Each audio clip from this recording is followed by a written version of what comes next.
Okay, we're going to circulate the motor oil since it hasn't been started for 24 hours. So I'm going to press and hold down the decompression lever so I'm not pumping fuel in here. Just get the oil pre-circulated. The instruction manual tells you to do that for about 10 seconds, and that's what we're going to do. About medium speed. Push and hold down the lever.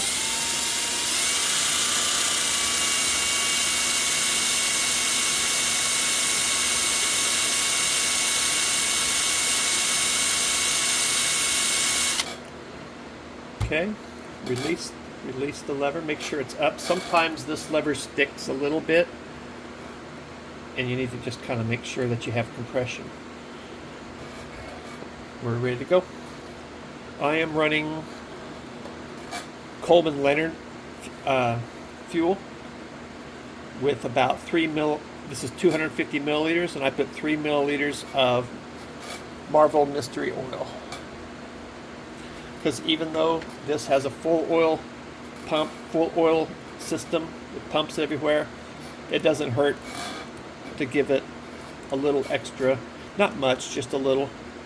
Helps it run cooler. And I like the pulley version. This is not a matter of if, but when you break this. I don't care how careful you are. You play with this enough times, you're going to shear this off. And this is so much more robust. And I'm going to run this little fan. Got it on Amazon. This helps too. Helps keep it cool. It'll still try to overheat. These 185s, they just run hot. This is my second one, and they just run hot. Okay, I got my this engine. My needle valve is about 80%, about 20% shy of one full turn.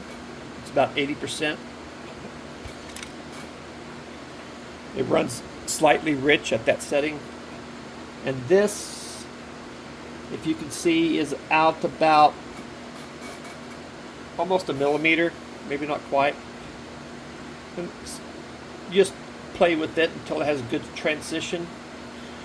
It's not sluggish, but it's not too lean either. Okay, all the way to the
Okay.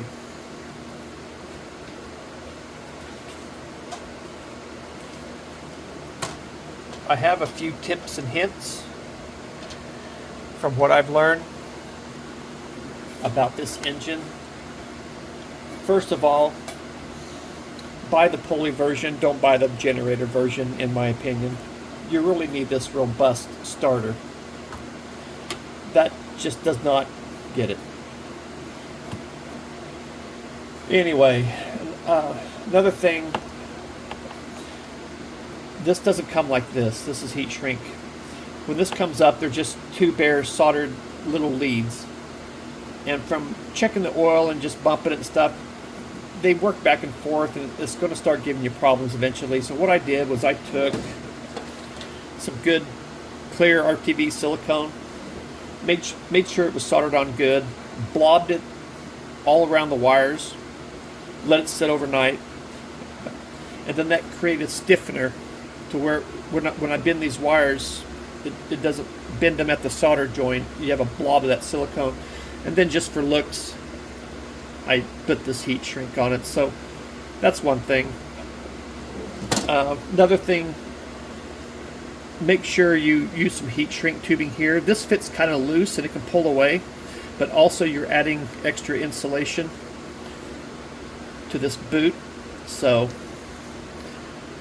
I run some heat, little added there, and it kind of makes it fit. It just looks nice. These darn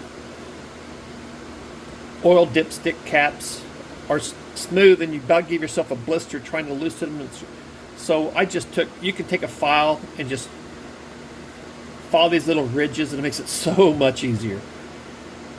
And because if it's gonna hurt to check your oil, you're not gonna do it. Then you're gonna be neglectful, and you don't want to be neglectful on checking your oil.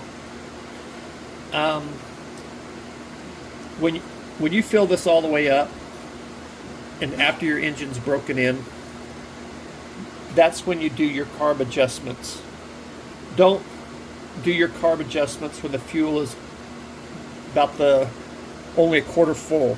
It runs a lot leaner, and I think the reason being is when it's full, you have the weight of the fuel pushing the fuel along, and it kind of helps suck it into the carburetor, and it runs richer. But as it gets down, you'll notice that it starts getting a little more fuel starved. It starts running leaner and leaner and leaner, and so do your adjustments when you have almost a full tank. Let me think, what else?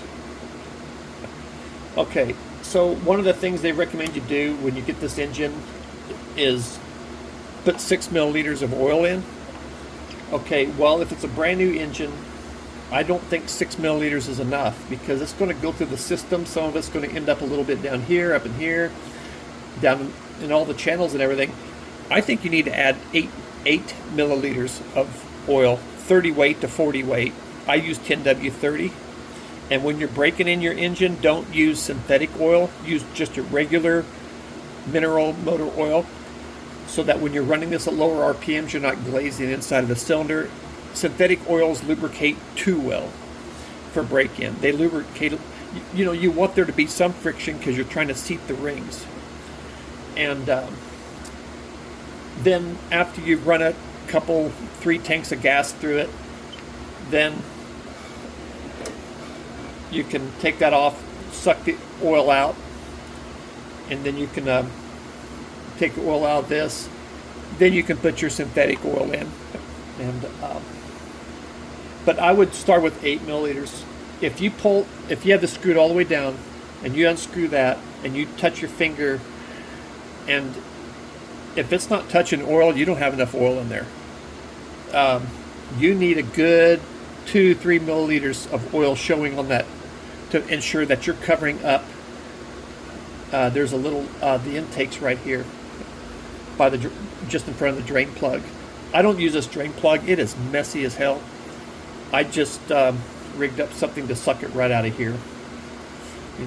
I would run your engine for a little bit to get the oil, let it set for about 10 minutes, let it all get drained down, suck it out, and then you can use a different one or rinse this out with alcohol or something and then put your fresh oil in, and that way you can keep an eye on how much you're taking out, how much you're putting in. Trying to think of something. What else have I learned? Oh yeah, so that the instruction manual also says, or you hear on the forums, you make sure the oil's getting up there. Well, this little tiny 1 millimeter port, it will strip instantly when you put a 0.9, this little 0.9 millimeter port, which is supposed to, if you try to take it out, you just strip your tool instantly. And if you do get this out, it'll leak. No matter practically what you do, it'll just leak and leak and leak. Leave that alone. I would say if you're starting to see a little oil accumulating around here, it's pumping oil. If it's pumping oil up here, it's certainly getting it to your piston. But another way to do it is to unscrew this thumb screw here, these two bolts or nuts, okay? But you also got to unscrew this banjo connector here. And then this comes off, and then you can visibly see if oil's getting in here.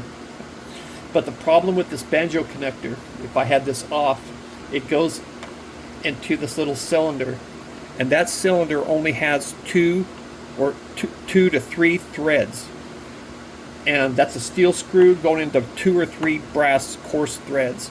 If it's misaligned even slightly and you cross thread it just a little bit, not knowing that you're even doing it, you stripped it out, and then from then on you're going to get a little bit of oil in this side this gearbox. So, and I've already done it once. This is my second engine, and I had to rob my first one because I stripped out the second one. I don't know, it wasn't right or something, but so this is very easy to strip. Be very careful, just tight enough to compress the O-rings. That's just tight enough to compress the O-rings. Everything is just tight enough to compress the O-rings. Don't keep torquing things. Tight enough for the O-rings, just tight enough. This isn't leaking a drop anywhere. And I can turn them a lot tighter than I've got them. But that doesn't mean you want to. You're just going to deform and smash the O-rings. And like if I develop a link now, I've got a little bit of room. I can tighten it a little bit more and the leak will go away. But if you torque these all the way down, you're going to be fine for a while. But then you go to service it, they're going to be mashed. Your O-rings are so mashed that everything will leak. Everything will leak like a sieve. So just tight enough. Okay. Anyway, I can't think of it. The operating temperature, these things do run hot. They're going to run real hot during break-in. I wouldn't run it more than 15 minutes on break-in. 4 minutes at medium speed, 1 minute at low speed, 4 minutes at medium speed, 1 minute at low speed. Do that for 15 minutes, and do that for 2 tanks of gas. Maybe you can increase it to 20 minutes on your second, but just, and monitor. The way I monitor the temperature of the engine is I put my forefinger's too callous, but I put my middle finger on this valve cover. And if I can hold it there for 10 seconds without getting burnt, I'm good. The temperature of the engine is good. But if I put it there and like 4 or 5 seconds later I have to take it off, you might, it's run at low RPM, get your fan, or turn it off and let it rest.